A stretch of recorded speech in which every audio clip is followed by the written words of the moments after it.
शासन आदि करे, जिससे हमारे आगे पीढ़ी बढ़ चले। ये चाहते हैं नहीं चाहते? विवाह करने के तात्पर्य क्या है? विवाह की तात्पर्य यही है, हमारे आगे संसार बढ़े। और दूसरी होता है भाई भारत के सभ्यता संस्कृति में, वेदों में कहा गया है पुत्र संतान हो, हमारे पितरों के लिए वो देते हैं, क्या बोले, पिंडदान आदि करते हैं, समझ गए? नहीं तो पितरों की उद्धार कैसे होगा? इसलिए विवाह शास्त्र में विवाह विधि रखा गया, समझ में ना? इसको अच्छी तरह समझना चाहिए। विवाह आदि करने की यही तात्पर्य है, हमारे पितरों की उद्धार के लिए, समझ गए?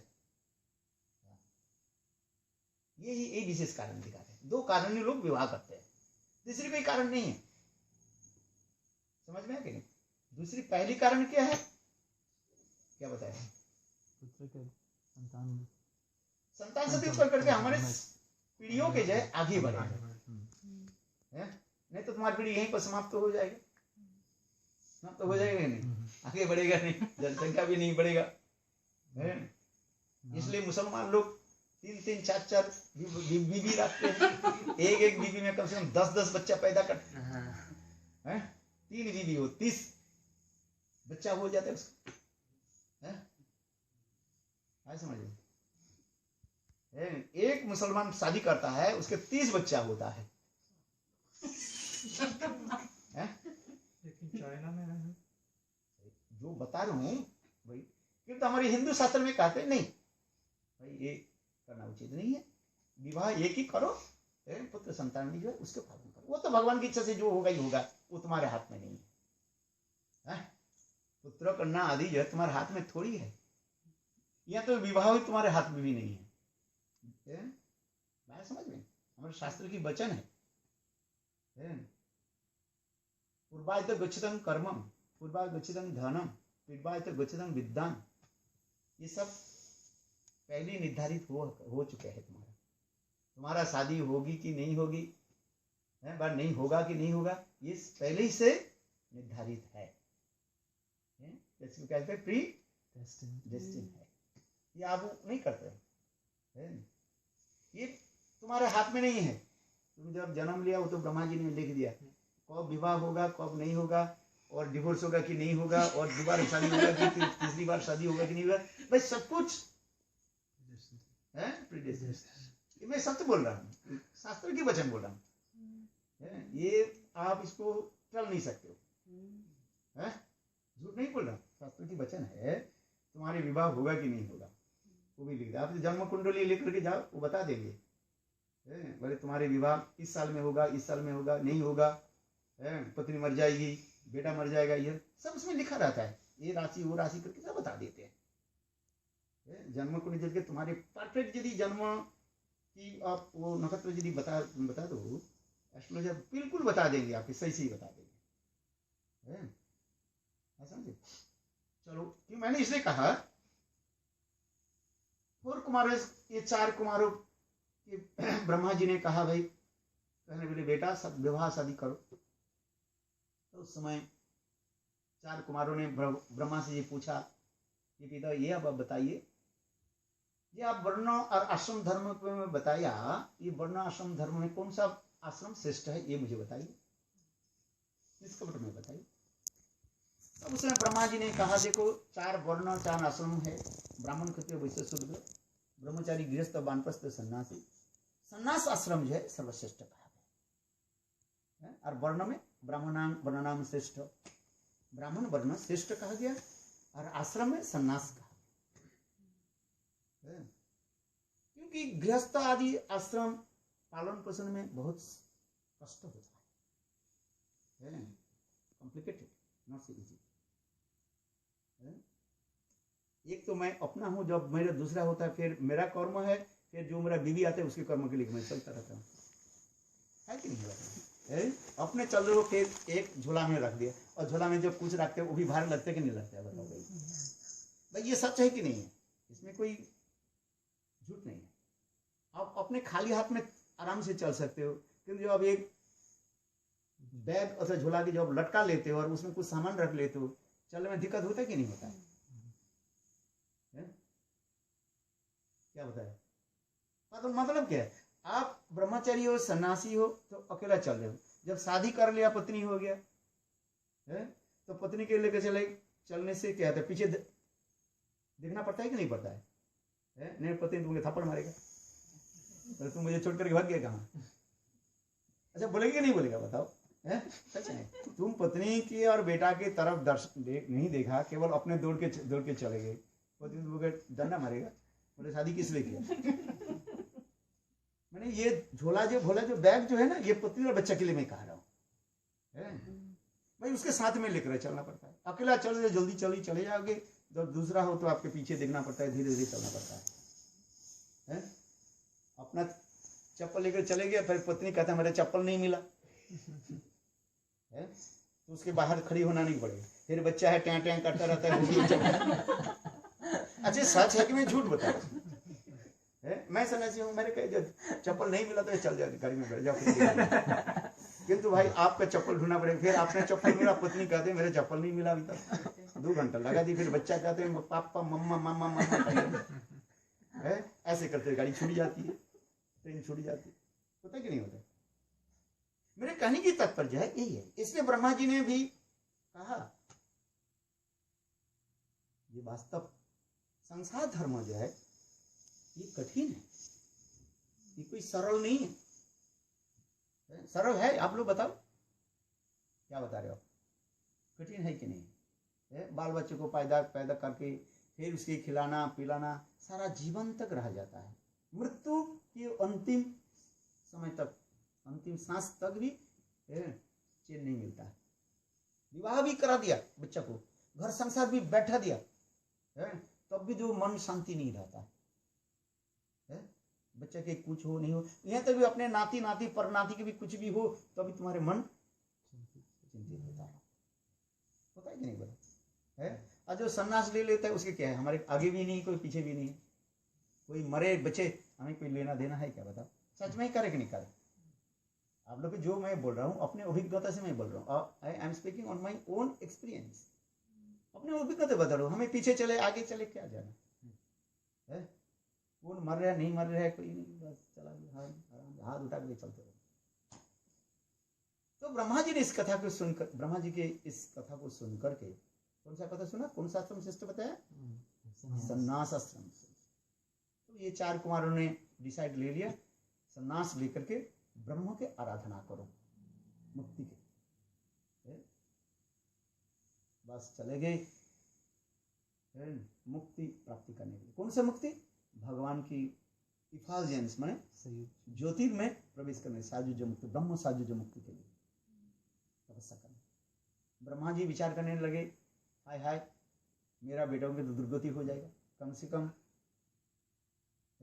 विवाह आदि कर लेते कोई भी बात नहीं, कष्ट होता है और भी होता, इवन तो नरक में चले जाए तो उद्धार होगा, किंतु ब्रह्म साजुज्य हो जाए उसके उद्धार होने का उपाय नहीं। शास्त्र में लिखा है ब्रह्म ज्योति में जो प्रवेश कर जाता है उससे बाहर आ नहीं सकते वो।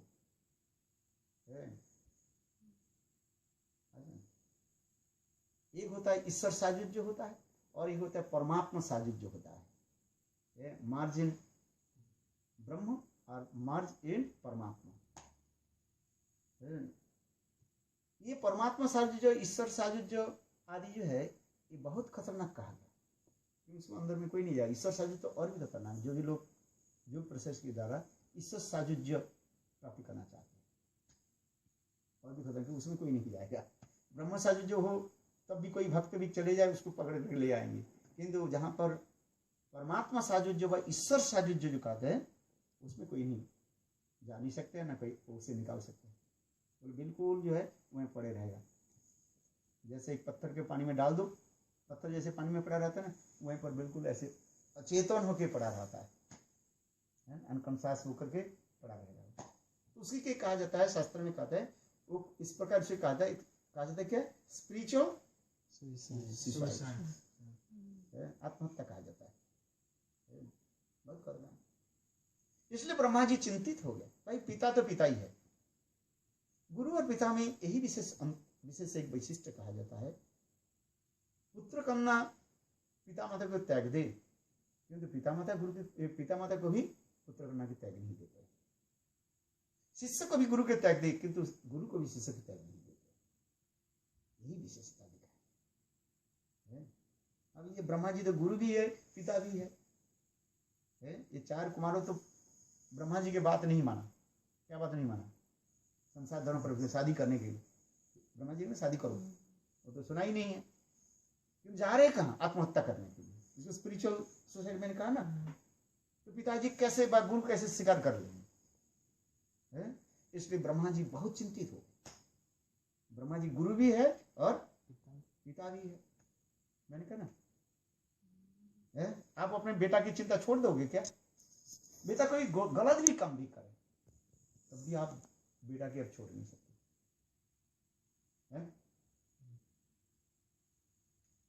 ब्रह्मा जी कहने अभी क्या करूं, तुम्हारे पुत्रों के कैसे मैं रक्षा कैसे करूं?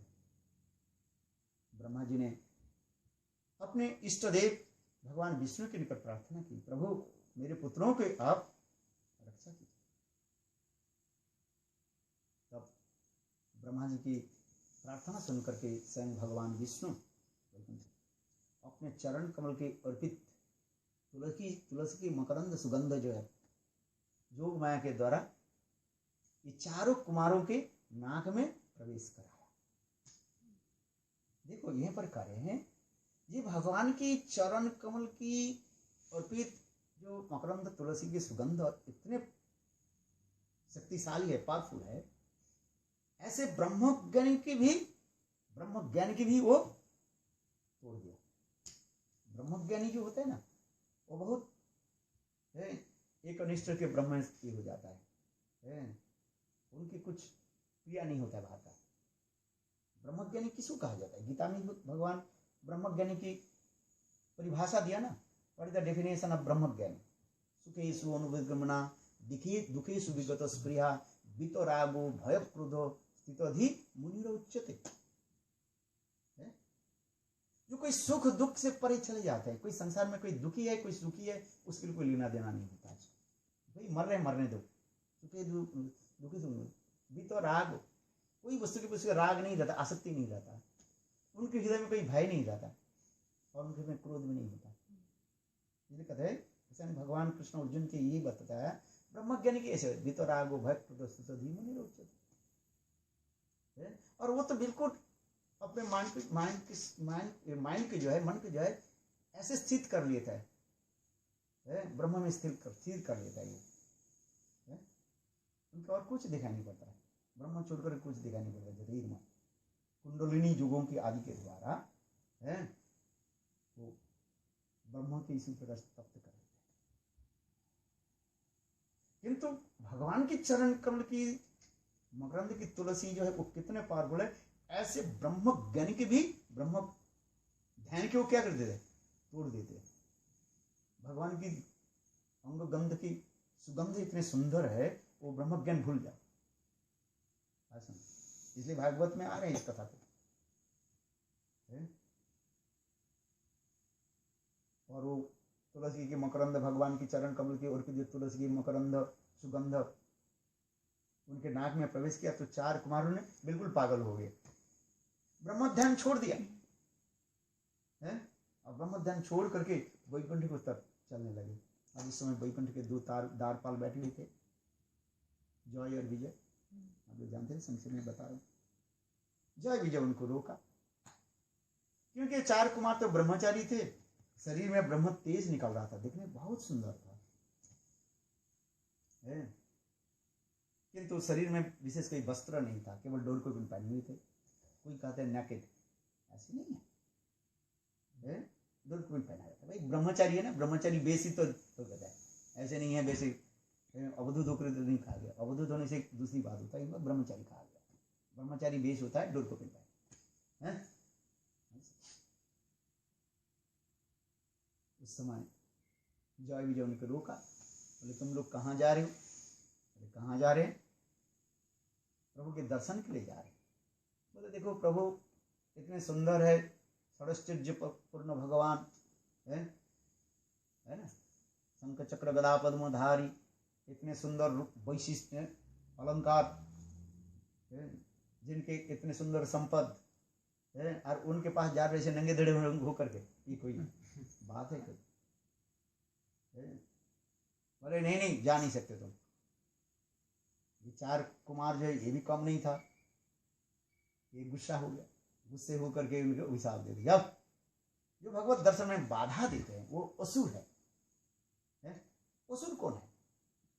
जो भगवत दर्शन में बाधा दे देते हैं वो असुर है। तो तुम लोग की बुद्धि भी उसी प्रकार हो गई।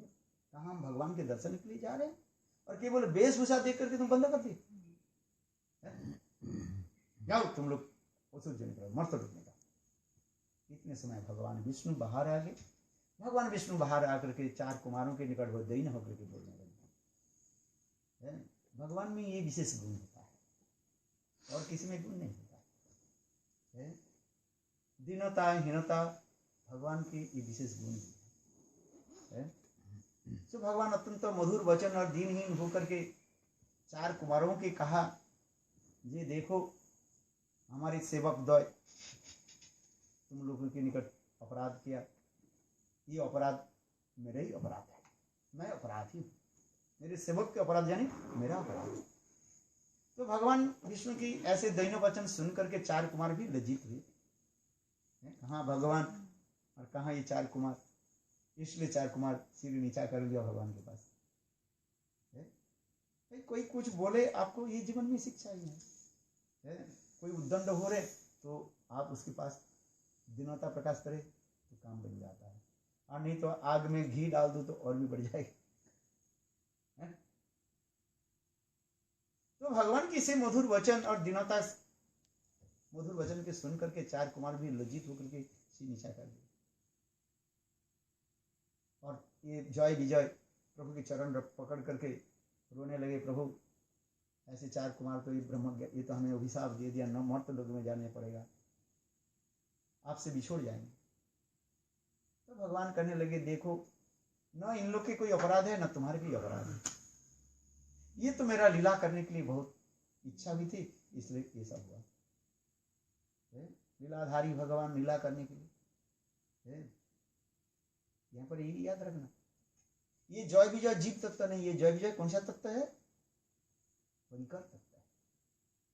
बहुत लोग इसमें गलत करते हैं, सिद्धांत नहीं जानते हैं, ठीक से सदगुरु की मुखारविंद श्रवण नहीं करते हैं, इसलिए उल्टी सीधा बोल देते हैं ये जीव वैकुंठ से पतित हो। अरे गीता की जो वो गीता की पहली जो वचन जो जदगत्वा न निवर्तन्ते तद्धामं परमं मम, वो वचन की आप कैसे प्रमाण करोगे? गीता में भगवान कहा जो मेरे धाम को प्राप्त कर लेते हैं, वैकुंठ धाम को प्राप्त कर, चित धाम को प्राप्त कर, उसमें कोई वो उसकी पतन नहीं है। जीव कभी वैकुंठ से पतन नहीं होता।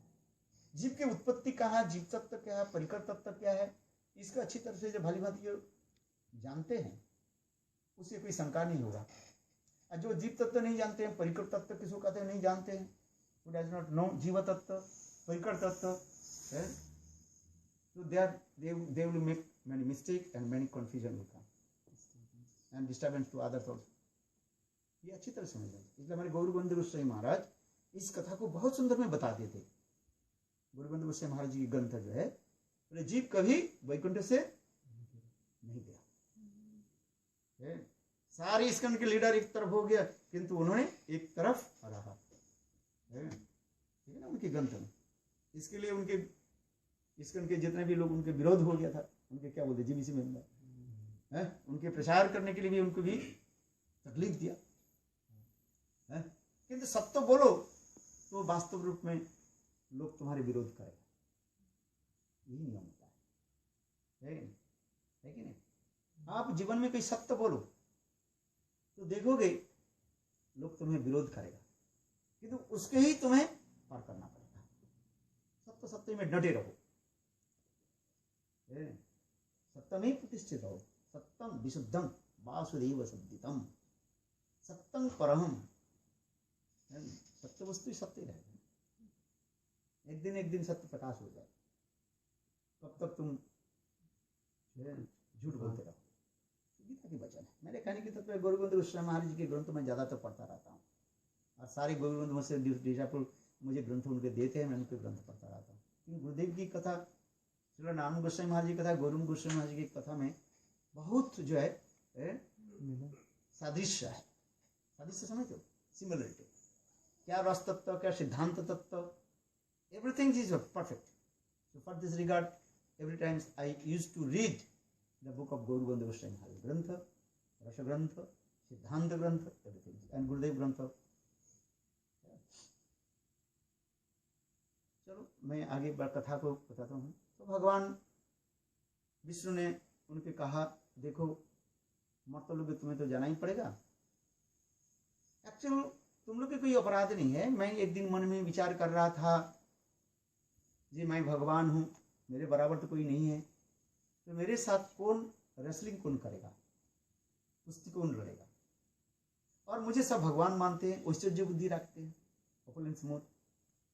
ये इस वैकुंठ में कोई तो मेरा साथ कोई नहीं लड़ेगा। मैं तो शांत दास सबको बादशाह सारे रस को आस्वादन कर लिया, किंतु ये कुश्ती लड़ना जो है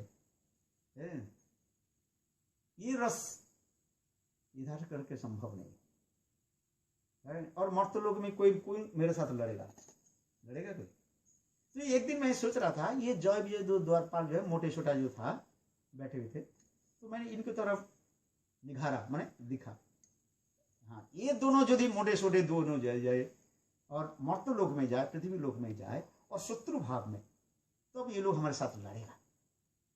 कुछ न कुछ तो इनसे मैं दिल रस आस्वादन करूँ।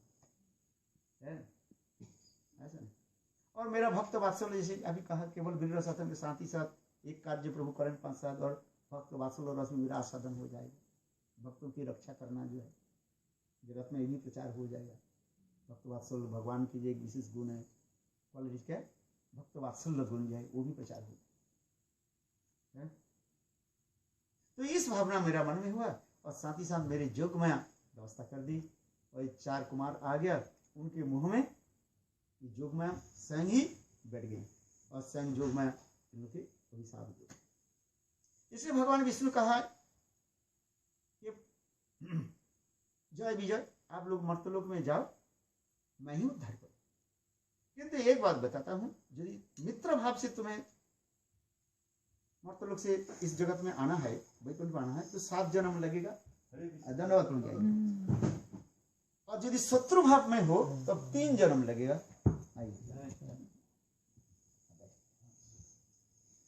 तो आप लोग क्या चाहते हो? ये लोग ने कहा शत्रु मित्र भाव के 7 जन्म तो बहुत समय लग जाएगा, और शत्रु भाव में 3 जन्म किसी तरह हम बिता देंगे। इसलिए कहते हैं प्रभु शत्रु भाव में हम चाहते हैं, तो जाओ तुम लोग असुर होकर के जन्म लो। इसलिए सत्ययुग में हिरण्याक्ष हिरण्यकशिपु के जन्म लिया, और दापर त्रेता युग में रावण कुंभकर्ण होकर जन्म लिया, और दापर युग में शिशुपाल दंतवक्र, ये 3 जन्म किए। तो पहली युग के सत्य युग की कथा है। इस कथा को चलो सुखदेव गोस्वामी पाद श्रवण कराया है। हिरण्याक्ष हिरण्यकशिपु की कथा, ये दोनों बलवान भी थे, और हिरण्याक्ष जो है ये मारा गया किसके द्वारा? भगवान शुक्र अवतार के द्वारा। ये कथा अभी लोग सुना अपने है। तो अब हिरण्यकशिपु अपने भाई की हत्या और भगवान विष्णु की हत्या करने के लिए उन्होंने प्लान बनाया, जब मैं किसी प्रकार से जो अमर वर मिल जाए, मुझे प्राप्त हो जाए, इस अमर वर के द्वारा मैं विष्णु से लड़ूंगा, विष्णु के मार दूंगा। इसलिए उन्होंने कठोर तपस्या आदि करने लगे, ब्रह्मा जी की तपस्या करने लगे। ओम ब्रह्मणे नमः, कठोर तपस्या करने लगे। क्योंकि जब कठोर तपस्या करने लगे, ओम ब्रह्मणे नमः मंत्र जप आदि करने लगे, और उस समय एक तोता जो है, तोता समझे, पिकअप नहीं, क्या बोलते हैं, पिकअप नहीं, क्या बोलते हैं, पैरट। उस समय वो पैरट भी एक मंत्र जप करने लगे, ओम विष्णवे नमः, ओम विष्णवे नमः, ओम विष्णवे नमः। और हिरण्यकशिपु क्या मंत्र जप कर रहे थे? ओम ब्रह्मणे नमः, ओम ब्रह्मणे नमः। तोता के साउंड आकर उसको डिस्टर्ब करने लगे। कभी कभी वो भूल जाते हैं वो ब्रह्मणे नमः, और कभी कभी कहते हैं क्या, वो विष्णवे नमः। फिर उसके याद आता है, अरे विष्णु तो मेरा शत्रु है, मैं शत्रु के नाम क्यों ले रहा हूँ? फिर जब करने लगे ओम ब्रह्मणे नमः, वैसे उल्टा पुल्टा हो गया, देखा तो ये अच्छा स्थान नहीं है, उस स्थान को छोड़ दिया। फिर घर आ गया, घर में आकर के अपनी पत्नी वैधि से मिले और इतने उसी चिंता में इतने डूबे हुए थे। क्या चिंता? ओम विष्णुवे नमः, ओम विष्णुवे नमः। वो तोता जो बोल दिया ना, है बोले अपना बोलने से जितना हमारी याद होता है ना, दूसरे से सुनने से वो ज्यादा याद रहता है। अपनी किताब पढ़ लो, जितना याद रहेगा, और किसी सुनते जब हो ना वो ज्यादा याद रहता है।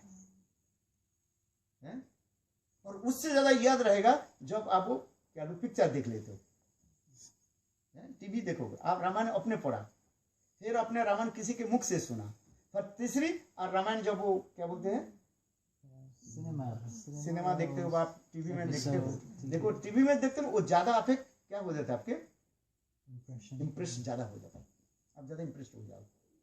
तो आंखों से पढ़ते हैं ना, और साथ ही साथ आपके ब्रेन में जाकर इम्प्रेस हो जाता है। ये 3 प्रकार की मैंने आपको बताया। अपने पढ़ने से जो आपके इम्प्रेस होता है, जो याद रहता है। होरन सीन एंड दून, ये होरन सीन एंड दून डच में। सुनना, देखना और करना मतलब पढ़ना भी। देखो ये वास्तव सत्य होता है, इसलिए प्रीचिंग की कैपेसिटी उसी प्रकार होता है। पश्चात तो देखना ज्यादा ये लगा हुआ है ना, क्या बोलते हैं इसको, बीमर, डिजिटल प्रोजेक्ट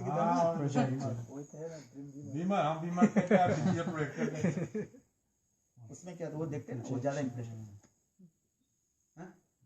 बात सत्य नहीं, क्या देखा आपने? एक सुन रहे हैं और देख रहे हैं, कान में सुना और देखा, वो ज्यादा काम करता है। चलो आइए, तो उससे क्या वो उनकी वो जो सुना जो है ना, ओम विष्णुवे नमः, ओम विष्णुवे नमः, विष्णुवे नमः, तो उस समय इतने होता है। और उसी समय अपने पत्नी के घर में पुत्र की जन्म दिया ना, इसलिए भगवत भक्त आ गया। ये गौरबंधु महाराज जी कथा, मेरा कथा नहीं है, बहुत सुंदर उन्होंने बताया। बोले उनके गर्भ में, कयाधु के गर्भ में और तो पुत्र संतान थे, इसे 4 पुत्र थे, केवल प्रहलाद नहीं थे, और भी 3 पुत्र थे। इनके 4 पुत्र थे, प्रहलाद और ये सब नाम है। तो ये और पुत्र कोई भगवत भक्त नहीं है, प्रहलाद को भगवत भक्त कैसे हो गया? बोले इसके गर्भ संस्कार जी ने कैसे हो गया। देखो वास्तव ये शास्त्र की बात है। इसलिए प्रहलाद कयाधु के गर्भ में ऐसे भगवत भक्त आ गए। और फिर उन्होंने किया कि फिर दोबारा आकर के ब्रह्मा जी के तपस्या आदि करने, ओम ब्रह्मणे नमः करने लगे। भगवान की इच्छा है उनकी गर्भ में, कयाधु के गर्भ में भगवत भक्त के प्रयोग करना, इसलिए तो ये सब जो मैंने ये बताया। चलो भाई, मैंने ये भी कहना, पुत्र संतान आदि प्राप्ति करना जो है ये सब भगवान के हाथ में है, तुम्हारे हाथ में भी नहीं है। अब पहले मैंने कहा चुका ना, विवाह आदि से लेकर के जो कुछ भी है सब भगवान के हाथ में है। सीताराम सीताराम सीताराम कहिए, जाय विधि राखे नाम ताहि विधि रखे, विधि के विधान जान हानि लाभ सही है। जिंदी के डोर से हाथ बिना नाच के, तू अकला नहीं प्यारे, राम तेरा साथ में। तुम्हारे हाथ में कुछ नहीं है अभी सब किसके हाथ में है? प्रभु के हाथ में है, राम के हाथ में है, कृष्ण के हाथ में। हाथ उठा दो, प्रभु जैसे जाय विधि राखे राम ताहि विधि रहिए, विधि के विधान जान हानि लाभ से। ये तुलसीदास की दुआ है। वास्तव सत्य हमारे हाथ में कुछ नहीं, हम जो कुछ कर दिया, कर्म कर दिया, अभी तो आगे जो कुछ होने वाला है, जो कुछ हमारे हाथ में है नहीं है, हमारे हाथ में कुछ प्रभु के हाथ में है। तो प्रभु के हाथ में है, प्रभु के हाथ उठा देता। ठीक है, चलो इस कथा को हमारी समझ में हो गया, उधर भी जाना भी है। आप प्रवचन दो। वो इंद्रभूषण उन्होंने भी कुछ कथा बोला, बहुत अच्छा बोला वो। हाँ बहुत सुंदर। Oh, I didn't hear anything. So you can continue. You can ask your wife. No. I have spoke for 3 hours. No, I want to hear from you. I spoke for 3 hours just now to in a अच्छा, मैं 2 minute करके मैं चला जाता हूँ। उधर भी 8 बजे जाना है, पुणे भी जाना पड़ेगा, दोनों जगह में बड़ी कथा है। तो ये 4 कुमार, तो उसके प्रहलाद आ गया, फिर उसी के गर्भ में यह इंद्र विचार करने लगे। इंद्र के पता नहीं था उनके गर्भ में जो ऐसे महान भक्त आ गए। इंद्र, देवराज इंद्र विचार करने लगे, रावण के सारे वंश में नष्ट कर देता। इसलिए उन्होंने क्या कि उनको अपहरण कर लिया, कयाधु को अपहरण करके चलने लगे। और बीच में नारद ऋषि आकर के नारद कहने लगे, इंद्र तू मूर्ख है, ये तुम क्या कर रहे हो? मैं रावण के वंश में ध्वंस करना चाहता हूँ, इसलिए कैदु को मैं मार डालूंगा। ले मूर्ख, जानते हो इसके गर्भ में कौन है? परम महाभागवत है? इसके तुम यदि कुछ किया तो तुम्हारी इंद्रपद भी चला जाएगा, तो तुम्हें नरक में जाना पड़ेगा, तुम जानते नहीं हो। तो अब इंद्र डर गए। इंद्र कहने मैं क्या करूं? नारद जी बोले एक काम करो, ये मुझे दे दो। तो नारद ऋषि कैदु के आश्रम में रखा और कैदु के गर्भ की लक्ष्य करके उन्होंने सारी हरि कथा सुनाया। और उनके गर्भ में जो प्रहलाद महाराज थे वो सब कथा याद रखने लगे। इस समय प्रहलाद महाराज अपने शिष्यों की माने छात्र की भी ये कथा सुनाया। और इधर हिरण्यकशिपु तपस्या करने अनेकों साल तक तपस्या किया। ब्रह्मा जी कहने वर मांगो, और उन्होंने एक ही वर मांगने लगे, जी ब्रह्मा जी आप प्रसन्न हो गया तो हमें अमर वर दीजिए। ब्रह्मा जी कहने अमर वर तो कोई दे नहीं सकता, तो मुझे और कोई नहीं चाहिए। बार बार जप करने लगे, ब्रह्मा जी बार बार आने लगे और उन्होंने एक ही कहने लगे मुझे अमर वर दो। तो हिरण्यकशिपु देखा जब ब्रह्मा जी तो अमर वर देना नहीं चाहते हैं, तो उनको लगे ठीक है ये घी सीधे उंगली से निकलेगा, टेढ़ा करना पड़ता है। मैं कहना घी जम जाता है जो उसको सीधे से नहीं निकलेगा, उसको क्या करना पड़ता है? टेढ़ा करना। बोले हिरण्यकशिपु विचार करके मैं टेढ़ा उंगली से इसे अमर वर मांग लेता हूँ। बोले ठीक, क्या विचार किया उन्होंने? हिरण्यकशिपु ने कहा ब्रह्म दिन में ना मरो, रात में ना मरो, आकाश में नहीं, जल में नहीं, स्थल में नहीं, अंदर नहीं, बाहर नहीं, यह तक भी किसी के अस्त्र शस्त्र के द्वारा नहीं, कोई पशु पक्षी आपके द्वारा सृजन जितने जीव है उसके द्वारा मृत्यु नाम है, कोई साल में नहीं देंगे। ब्रह्मा जी सब ग्रांट कर दिए। तो सोचने लगे मैं तो अमर प्राप्त कर लिया। अरे मरना है तो दिन में मरो, रात में तो कोई महीने भी नहीं। किंतु वहीं पर जो गड़ा कल रह गया ना उसके पता नहीं था। चलो इधर आकर के उन्होंने प्रचार कर दिया मैं एकमात्र विष्णु हूँ, भगवान हूँ। मैं पूजा करना है तो हिरण्यकशिपु की पूजा करो। बोलो हिरण्यकशिपु भगवान की, नरसिंह भगवान की जय।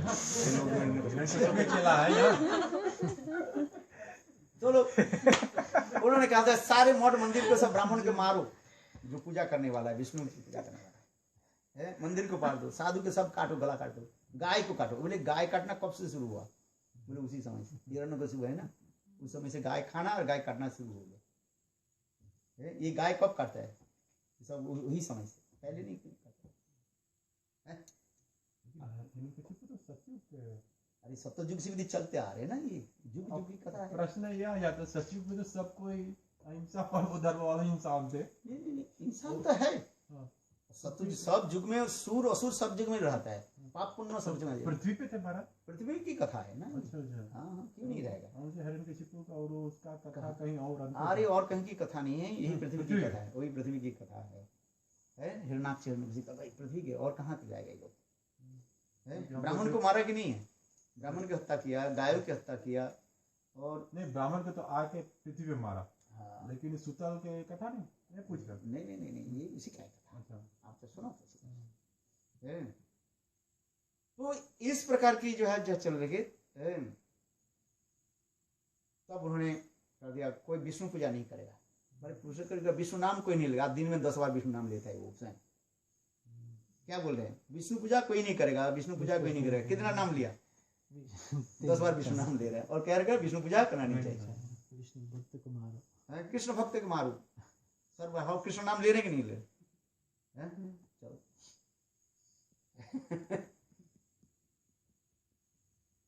तो इसी प्रकार जो है होने लगे।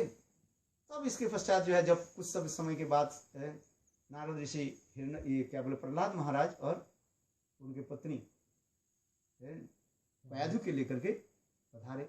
बच्चा के सुंदर रूप दर्शन करके हिरण्यकशिपु प्रसन्न हो। तो फिर अपने सम दाम दंड भेद नीति आदि बच्चे को पढ़ाने के लिए उन्होंने शुक्राचार्य के स्कूल में भर्ती कराया। शुक्राचार्य के स्कूल में भर्ती कराया। उसमें शुक्राचार्य आश्रम में नहीं थे, उनके 2 शिष्य संड अमरकथा उनके कॉलेज में भर्ती कराया। प्रहलाद महाराज के बहुत सुंदर में ये लोग पाठ पढ़ाया, किंतु प्रहलाद के जो इम्प्रेशन वो कहाँ से जाएगा? सदगुरु की इंप्रेशन जिसमें चले जाता है वो नष्ट नहीं होता। प्रहलाद की कोई असर नहीं पड़ा, संडा मरकर की विद्या उनकी कोई असर नहीं पड़ा, इसलिए कोई दाग नहीं लगा। तो 2-3-4 महीने के बाद हिरण्यकशिपु प्रहलाद के घर में वापिस बुलाया, कहा कि बताओ तुम गुरुगृह में रह करके क्या विद्या अर्जन किया। प्रहलाद महाराज सरल सीधे रूप में कहा दिया, तत्साधु मन्ये असुर वर्ज देहिनां सदा समुद्र नद्यां असत घ्रात हित्वात्मपातं गृहांध कूपं वनं गतो जत परिमाश्रय। पिताजी वास्तव रूप में मैं यही विद्या अध्ययन किया। ये संसार जो है दुखमय है। संसार दुखमय है कि सुखमय है? आप लोग जानते हैं दुखमय है, सभी लोग जानते हैं दुखमय संसार। और अंध कुएं के भांति है, जलहीन पानीहीन अंध कुएं के भांति। इसलिए हे पिता, उसे श्रेष्ठ पिता, इस संसार को त्याग दे करके एकमात्र भगवान विष्णु के भजन करना ही मानव जीवन के कर्तव्य है। दुर्लभो मांसो देहिनां क्षणभंगुर तत्रापि दुर्लभं मन्ये वैकुंठ प्रिय दर्शन। मनुष्य जीवन तो यही है, कब मर जाए कब शरीर छूट जाए कौन जाने, थोड़ा भगवान के भजन कर लो, यही जीवन में हमारे पूंजी है। पूंजी जानते हो पूंजी किसको कहा जाता है? This is wealth, property. यही हमारे साथ में जाएगा जितने हम भजन कर दिया, जितने मैं लोगों की अच्छा कर्म की हाली कर किया, वो हमारे साथ में जाएगा और बाकी कुछ में नहीं जाएगा। ये काना कौड़ी साथ में नहीं जाएगा। धन दौलत स्त्री पुत्र जितने भी राजधन गज धन बाजी धन जितने भी धन है सब यहीं पर रह जाएगा। साथ में उतना ही जाएगा जितने आप प्रभु के नाम कर लिया, जितने आप भगवत भजन कर लिया, वही तुम्हारे साथ में जाएगा और बाकी साथ में कुछ नहीं जाएगा। इसलिए प्रहलाद महाराज जी बहुत सरल रूप में कहा दिया कि तत्साधु मन्ये असुर वर्ज देहिनां सदा समुद्र नद्यां असत गृहात् हित्वात्मपातं गृहांध कूपं वनं गतो जत परिमाश्रय। भगवान विष्णु के भजन करना ही मनुष्य जीवन के कर्तव्य है कि बस वो विष्णु नाम सुनते ही उनके क्रोध आ गया। तो मेरे शत्रु के नाम ले रहे हो, मेरे भातृहंतारक मेरे भाई का हत्या करने उसका नाम ले रहे हो, तो बालक के गोद से ऐसे पटक दिया। सभी लोग हिरण्यकशिपु को समझाने लगे, भाई ये छोटा 5 साल के बालक से क्या पता है, कहाँ कहीं से सुन लिया, विष्णु नाम सुन लिया, कह दिया है। लब लब बच्चा जैसे लब लब लब लब करता है, और बड़ा हो जाएगा गुरु में आज फिर अध्ययन करे ठीक हो जाएगा। हिरण्यकशिपु समझाया, हिरण्यकशिपु अच्छा, फिर उनको दोबारा स्कूल में, वही स्कूल में भर्ती कराया, संडामर के स्कूल में। फिर कुछ समय के बाद हिरण्यकशिपु बच्चा के प्रहलाद के फिर बुलाया। प्रहलाद बोले, प्रहलाद तुम गुरु गृह में रखे कौन सा विद्या अध्ययन किया? प्रहलाद महाराज करने लगे श्रवण कीर्तन विष्णु स्मरण पाद सेवन वचन बंधन दस सत्कात्मन वेदनम इति पुंसार विदा विष्णु भक्ति चेत नवलक्षणा। इस तन्मन्ये अधित उत्तमम है। विष्णु की श्रवण कीर्तन स्मरण पाद ये सब ही एकमात्र जो है उत्तम भक्ति कहा गया। वही विष्णु नाम ले लिया, तीनों को सूर बिगड़ गए। तुमको कौन सिखाते हैं ये विष्णु के नाम, जो मेरा भातृहंतर, ये क्या विष्णु है? मेरे पुत्र रूपी कुठार के द्वारा अब मेरे वंश के छेदन कर रहे क्या है? भागवत में इस लोग आ रहे हैं। चंदन वृक्ष के कैसे छेदन करा जाता है, काटा जाता है कुठार के द्वारा। कुठार समझो, एक्स के द्वारा। ये भगवान विष्णु की ये करामती है, इसलिए प्रहलाद को मार दिया जाए। ना रहे बांस और ना बजे बांसुरी। उन्होंने प्लान बनाया। उन्होंने प्रहलाद महाराज का, प्रहलाद में बताओ क्या हमारे ये दो तुम्हारे जो गुरु है ये शिक्षा देते हैं ना। प्रहलाद महाराज निडोर होकर के, निडोर समझते हो,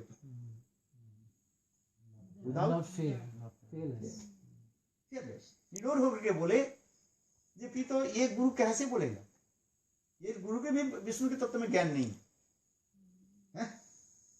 मती न कृष्णे परतुस्तवा मिथो विबद्धित गृहव्रतानाम अदांत गोवी विशतांत मिश्रम पुनः पुनश्च चर्वित चरवाना नाम। जो गुरु सब अपने इंद्रियों के संजय नहीं कर नहीं पाते, काम क्रोध में डूबे रहते हैं, वो कैसे? और जिसके भगवान विष्णु के बारे में सत असत ज्ञान नहीं है, सद वस्तु क्या असत वस्तु की ज्ञान नहीं है, तो ये गुरु हम लोग के क्या पढ़ाएंगे ये सब?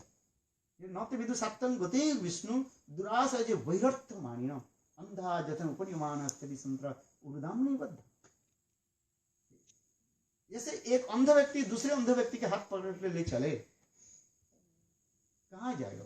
गड्ढा में गिरेगा नहीं गिरेगा? दोनों गिर जाए। तो ये गुरु तो इसे अंध है। बहुत सुंदर इसमें तत्व सिद्धांत बता दिया, अच्छी तरह से बताया। गुरु तत्व के बारे में यहीं पर सुंदर संदर्शन दिया गया। तो तुमको कौन सिखाता है? कौन तुमको ज्ञान देता है? प्रहलाद महाराज फिर निडर होकर बोले, प्रभु आपको जो ज्ञान दिया, जो शक्ति दिया, वही मुझे दिया, सबको दिया। वो ज्ञान को आप उल्टी तरह व्यवहार करते हैं।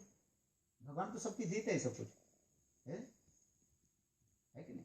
ये तड़ित है, तड़ित से माने बिजली, माने क्या बोलता है? इलेक्ट्रिसिटी है। इसको जिसमें आप व्यवहार करो उसमें काम में आ जाएगा, है कि नहीं? रसोई घर में व्यवहार कर लो, आएगी काम में आ जाएगा। इलेक्ट्रिसिटी रसोई बनाते हैं लोग। बिजली में लगा दो, एक क्या बोले पंखा में लगा, लाइट जैसे जैसे लगा वो अपने उसी प्रकार के। शक्ति एक ही है, किंतु उसके व्यवहार की प्रणाली दूसरी है। तो उसी प्रकार स्वयं भगवान सबके शक्ति एक ही देते हैं, किंतु आप उसके व्यवहार दूसरी कर रहे हैं। आप शत्रु रूप में व्यवहार कर रहे हो और मैं उसके भक्ति के रूप में व्यवहार कर रहा हूं, है कि नहीं? ये प्रहलाद महाराज यही शिक्षा दी। आप शत्रु उसको मानते हो, इसलिए आप उसको शत्रु मानने के लिए, भगवान किसी के शत्रु नहीं है, वो तो भला ही है। पिता किसी के पुत्र की कोई शत्रु होता है? पिता की वात्सल्य सबके ऊपर समान रहता है। भगवान परम पिता, तमेव माता तमेव पिता, है आप ही परम पिता हो, आप ही माता स्वरूप, किंतु वो पिता माता की कोई शत्रु मान गए। अरे फिर विष्णु के नाम जब इसको मारने के प्रयास किया, पहाड़ की चोटी से हाथी के पैर से कुचलने के लिए व्यवस्था की। कुचलने जानते हो? क्रश करने के लिए प्रयास किया, किंतु जाके राकेश साइया मारने करे, जिसको भगवान रक्षक बोल कर प्रहलाद, यह तक भी उनको विष देकर के मारने के लिए प्रयास किया, किंतु विष अमृत बन गया। सांपों के फन पर सब कटे ही नहीं है। फिर प्रहलाद विचार कर ये क्या किया? फिर उनके दोबारा स्कूल में भर्ती कर दिया। दोबारा भर्ती किया तो प्रहलाद ने सारे बच्चों को भक्त बना दिया, सबको कृष्ण नाम जप करो। फिर प्रहलाद महाराज हिरण्यकशिपु को देखा, अरे एक प्रहलाद था, अभी तो सारे गांव गांव में सब प्रहलाद हो गया, सब भगवत भक्त हो गए। तो उन्होंने प्रहलाद के बुलाया, प्रहलाद तुम सब बताओ, तुम विष्णु विष्णु करते हो, तुम्हारे विष्णु कहाँ? बोले विष्णु सर्वत्र है, डकमती विष्णु तेरी खंबा में है, यहाँ पे था। उसे खंबा तोड़ा, निशिमती बने को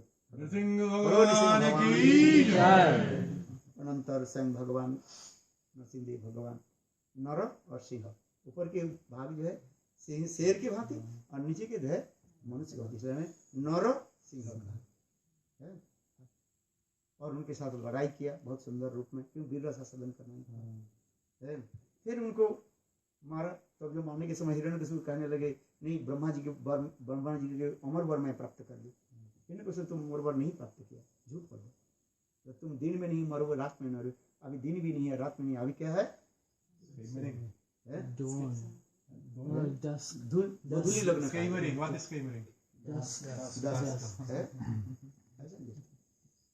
ये है, ये रात में नहीं है, दिन पे ये क्या बोला है? और क्या ये मास नहीं है, दिन है, ये अधिक मास कहा जाता है।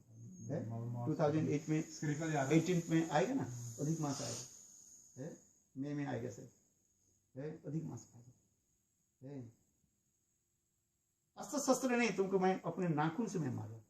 ब्रह्मा जी ने कहा अस्त्र शस्त्र, ब्रह्मा जी की तरह कोई सृष्टि जीव मैं नहीं हूं, मैं भगवान विष्णु हूं।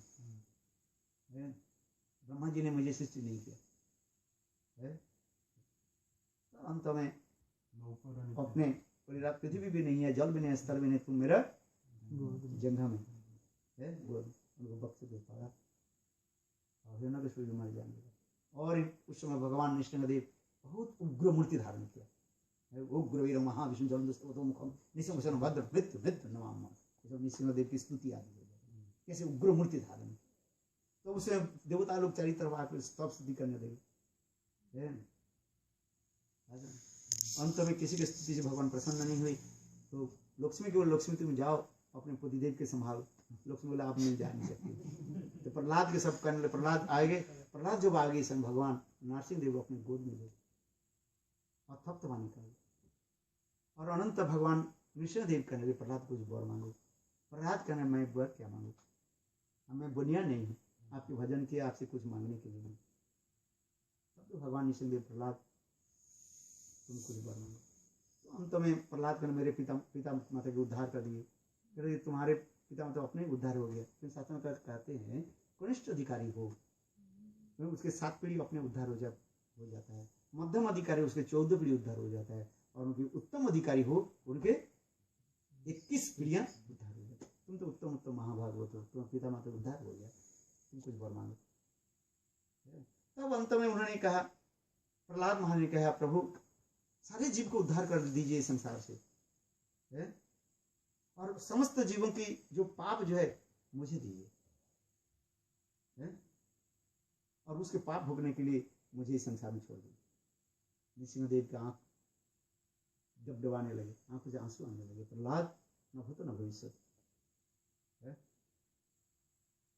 उसमें भगवान नृसिंहदेव के लिए प्रहलाद मैं तुमको वचन देता हूँ आज से कोई भी व्यक्ति मेरे कथा को, नृसिंह अवतार की कथा, प्रहलाद की कथा को श्रवण करेगा, कीर्तन करेगा, वो अति अवश्य इस संसार से मुक्त होकर के मेरे धाम को प्राप्त करेगा। नृसिंहदेव की कथा। प्रहलाद महाराज ने अंत में और एक वर मांग लिया, प्रभु मैं सत्य प्राय न देव मुनयो सभी मुक्त कामा मौनम चरंती विजन प्रार्थनिष्ठा। हे प्रभु आपके नाम महिमा जगत में सर्वत्र में प्रचार करो, यही मुझे वर दो। भगवान नृसिंहदेव प्रसन्न हुए। या प्रहलाद मुझे मैं वर देता हूँ, निडोर होकर निर्भय होकर के तुम सर्वत्र जय भगवत नाम गुण आदि कीर्तन करो। बोलो प्रहलाद महाराज की जय, सिंह भगवान की जय प्रहलाद जय जय नृसिंह जय जय जय ही तो नृसिंह परतो नृसिंह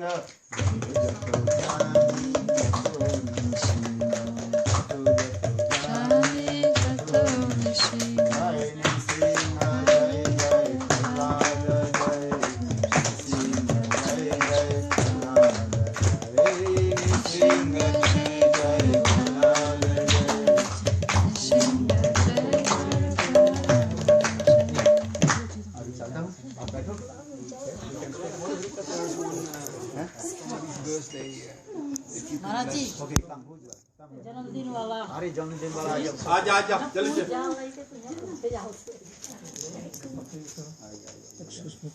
कुछ बर्थडे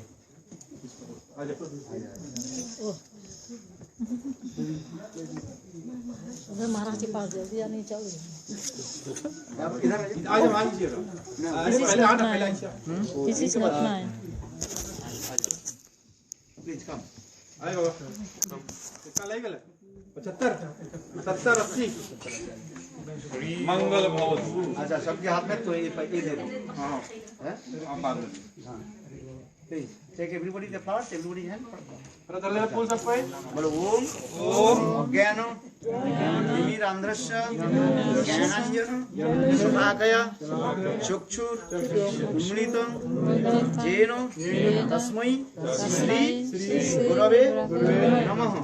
नमो ओम विष्णु आदाय राधिकावै प्रियात्मने श्री श्रीमद् भक्ति वेदांत नारायण गोस्वामी इति नामिने। ओम स्वस्ति नो गोविंद स्वस्ति नो अच्युतानंतो स्वस्ति नो गौनुर भागवतो दधातु। माधवो माधवो वाची माधवो माधवो हृदि स्मरन्ति साधव सर्वे सर्व कार्येषु माधव लाभस्तेषां जयस्तेषां कुतस्तेषां पराभव जेषां इंद्रियवर श्याम हृदयस्थो जनार्दन। ओम स्वस्ति ओम सुत ओम सर्वमंगलं भवतु। तमसो मा ज्योतिर्गमयम्। हरे कृष्णा कृष्ण कृष्ण हरे हरे, हरे राम राम राम